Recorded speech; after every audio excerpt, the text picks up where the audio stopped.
İlerlenen alanlar oldu. Geçen yüzyılda yaşanan bir Kürt olarak 1001 gününü doldurdu.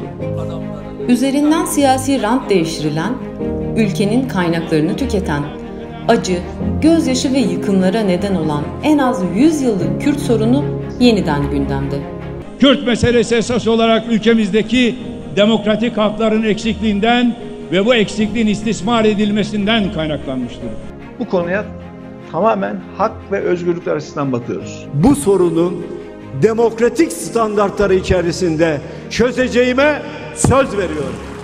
Kürt sorunu yeniden gündemde çünkü çözüm kendisini dayatıyor. Çünkü Kürt sorununda çözümsüzlük, savaş ve çatışma politikası ülkeyi uçuruma sürüklüyor. Kürt sorunu 100 yıllık inkar ve asimilasyon, 40 yıllık savaş ve çatışma demek. Kürt sorunu bir varmış bir yokmuş tutarsızlığı ile çözülemez.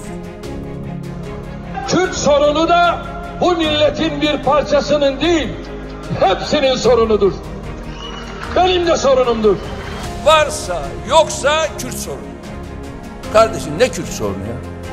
Kürt sorunu terör tanımıyla, tek dil, tek millet söylemiyle çözülemez. tek bir bayrağız, tek bir vatanız, tek bir devletiz, tek bir milletiz. Kürt sorunu muhataplarıyla, diyalog ve müzakereyle çözülür. Bir halkın dil, kimlik, hak ve özgürlüklerinin garantiye alınmasıyla çözülür. Yolu da, yöntemi de bellidir. Bu itibarla süreç Cumhuriyet tarihi boyunca varlıkları yadsınan ve dışlanan tüm unsurların özgür ve eşitçe tanınması ve yeni norm sisteminde kendileri olarak yer almalarıyla gelişmek durumundadır.